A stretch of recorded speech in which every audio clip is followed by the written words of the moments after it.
Hello friends. இன்னைக்கு வந்து chicken pizza வீட்லயே செய்யலாம் அப்படின்ட்டு இருக்கேன். 4 பேருக்காக தேவையான 4 பீட்ஸாக்குள்ள அளவு மட்டும் இன்னைக்கு கரெக்ட்டா எடுத்திருக்கேன். அ இதுக்கு தேவை வந்து ஃபர்ஸ்ட்டு கார்லிக். அதில நான் 2 ஃபுல் கார்லிக் எடுத்திருக்கேன். 2 பெரிய வெங்காயம் எடுத்திருக்கேன். அ பெரிய வெங்காயத்தில பாதிய மட்டும் சின்ன சின்ன பொடியா நறுக்கி வச்சிருக்கேன். மிச்சம் எல்லாத்தையும் நீள நீளமா நறுக்கி வச்சிருக்கேன். கார்லிக்ல ஃபுல் 2 வந்து நல்லா பொடி பொடியா நறுக்கிட்டு, கல்ல வச்சு க்ரஷ் பண்ணியிருக்கேன். அதே மாரி ஒரே ஒரு சில்லி எடுத்து அதையும் க்ரஷ் பண்ணி வச்சிருக்கேன். இதில ஒரு பாதி கார்லிக் மட்டும் பிரிச்சு வச்சுக்கோங்க. அது சாஸ்க்கு யூஸ் பண்ண போறேன். அடுத்து தேவையான காய்கறிகள்ல வந்து நான் பெல் பெப்பர்ஸ் அதாவது கேப்சிகம் 2 கலர் எடுத்திருக்கேன். கேபேஜ் யூஸ் பண்ணியிருக்கேன். டொமேட்டோ வந்து காய்கறிக்கு தனியா கொஞ்சமும், இன்னொன்னு வந்து சாஸ் பண்றதுக்கு ஒரு பவுல்ல எடுத்திருக்கேன். இப்போ சாஸ் ஃபர்ஸ்ட்டு நம்ம பண்ண போறோம். அதுக்கு வந்து ஆலிவ் ஆயில் நான் எடுத்திருக்கேன். நீங்க வேணும்னா வீட்ல இருக்க எந்த ஆயில் யூஸ் பண்ணிக்கலாம்.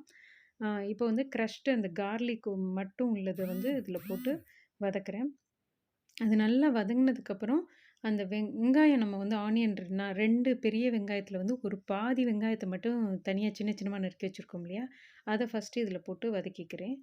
மிச்சதெல்லாம் பீட்ஸா பேஸ் மேல ஸ்ப்ரெட் பண்ற காய்க்காக வச்சிருக்கேன். இப்போ இந்த ஆனியன் நல்லா வதங்குனதுக்கப்புறம், அந்த டொமேட்டோ 4 பெரிய டொமேட்டோ எடுத்திருக்கேன். அதில வந்து ஸ்கின்ன பீல் பண்ணிட்டு, ஒரு கத்தி வச்சு ரிமூவ் பண்ணிட்டு, பொடி பொடியா நறுக்கிட்டு, அத இதில வதக்குறேன். உப்பு தேவையான அளவு போட்டுட்டு, இத கொஞ்சம் மூடி வச்சுருங்க. கொஞ்சம் நல்லா வெந்து சாஃப்ட்டானதுக்கப்புறம், அ நான் வந்து ஒரு மேஷர் வச்சு மசிச்சுட்டேன்.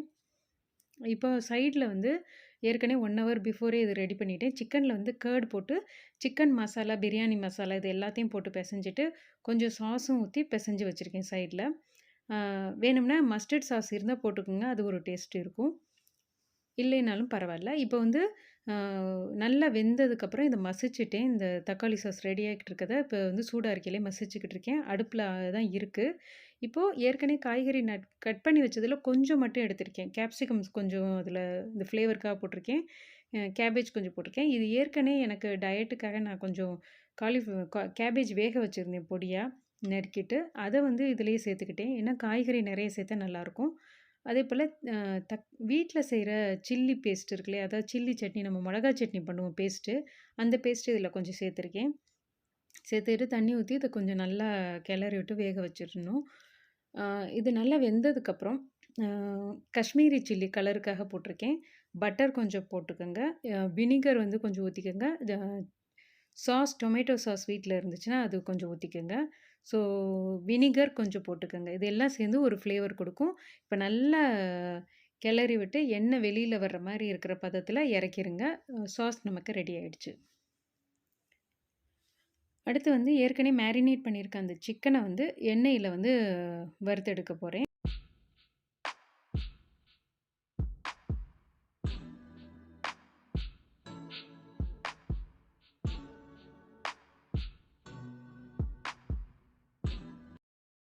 அந்த மேரினேட் பண்ணது பெரிய பெரிய பீஸா இருக்குன்னு தனியா எடுத்து வச்சு மறுபடிக்கும் சின்ன சின்ன பீஸா நறுக்கியிருக்கேன். ஏன்னா பீஸா பேஸ் மேல நம்ம ஸ்ப்ரெட் பண்றதுக்காக அந்த சைஸ்க்கு நான் நறுக்கி வச்சிருக்கேன்.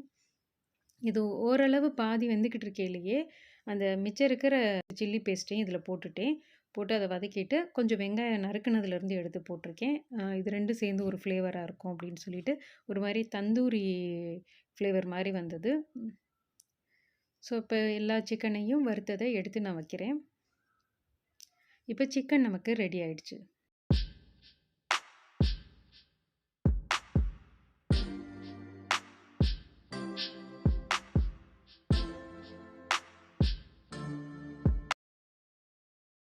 அடுத்து இன்னொரு பேன்ல வந்து நான் ஆயில் ஊத்திக்கிறேன். அப்ப பட்டர் கொஞ்சம் அதில போட்டுக்கிறேன். போட்டுட்டு ஏற்கனவே வெஜிடபிள்ஸ்லாம் கட் பண்ணி வச்சிருக்கோம் இல்லையா? அத வந்து ஒன்னொன்னா சாட்டே பண்ண போறோம். ஃபர்ஸ்ட்டு வந்து நம்ம அந்த க்ரஷ் பண்ணி வச்சிருக்க கார்லிக்கும், கிரீன் சில்லியும் போட்டு வதக்கிருவோம். நல்லா வதங்குனதுக்கப்புறம், ஆனியன போட்டு நல்லா வதக்குங்க.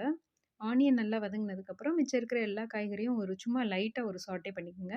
நம்ம பீட்ஸா பேஸ் மேல ஸ்ப்ரெட் பண்ற காய்கறிகள் நம்ம அப்படியே ஸ்ப்ரெட் பண்ணோம்னா, அது வந்து ஒழுங்கா வேகாது. கொஞ்சம் நல்லா பாதி வெந்த மாரி இருக்கணுங்கிறதுக்காக ஒரு வதக்கு வதக்கணும். எல்லா காய்கறியும் ஒரு வதக்கு வதக்கிட்டு, தேவையான அளவு சால்ட் போட்டுட்டு, அ அ ஆரிகானோ பவுடர் வந்து வீட்ல இருந்துச்சுனாலும் சரி, அந்த பேசில் லீஃப் ஏதாவது இருந்துச்சுன்னா, அந்த காஞ்ச ஹெர்ப்ஸ் இருக்கு இல்லையா? அது வீட்ல இருந்தா போடுங்க. நான் மோஸ்ட்லி பீட்ஸா வாங்குற அந்த இதெல்லாம் சேர்த்து வச்சுருப்பேன். அதை வந்து இன்றைக்கி அந்த ஒரு பாக்கெட் போடுறேன். ஸோ இது ரெடி ஆயிடுச்சு. அடுத்து வந்து நம்ம பேட்டர் வந்து ஏற்கனவே நான் அதே மாரி பெசஞ்சு வச்சுருந்தேன் 1 ஹவர் பிஃபோர். அது வந்து நார்மலா மைதா, அதில கொஞ்சம் கார்ன்ஃப்ளவர் எடுத்து, அ உப்பு தேவையான அளவு போட்டு, கர்டு போட்டு பெசையணும். கொஞ்சம் 1 ஸ்பூன் பேக்கிங் சோடா போட்டு, அத தனியா உப்பு தேவையான அளவு போட்டு பெசஞ்சு வச்சுட்டேன். இப்ப நார்மலா சப்பாத்தி தேய்க்கிற மாரி அத தேய்ச்சு எடுத்துக்கங்க. ஒரு ஃபோர்க் வச்சு அத வந்து குத்தி விடுங்க நல்லா. ஏன்னா, அது பபிள் பபிளா வந்து ஒரு மாரி பூரி மாரி வரும். அது வராம இருக்கிறதுக்கு. இப்ப கல்லு காஞ்சோட்டி அத தவால போட்டு சப்பாத்தி போடுற மாரி போட்டுக்கங்க. அ ஒரு லிட்டு வச்சு மூடிருங்க. அப்பதான் அது வந்து உள்ளலாம் நல்லா பேக் ஆகும்.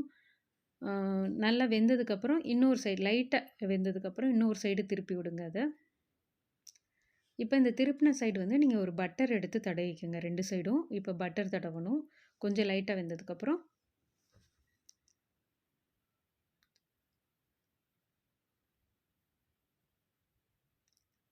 இப்ப 2 சைடும் பட்டர தடவிட்டு, ஒரு சைட நல்லா வேக வச்சுருங்க. இப்ப வெந்த சைட ஃப்ளிப் பண்ணிட்டு, நீங்க பார்த்தீங்கன்னா, நல்லா பிரெட் மாரி நல்லா சாஃப்ட்டா வந்திருக்கும். இது கரெக்ட்டான பக்குவம்.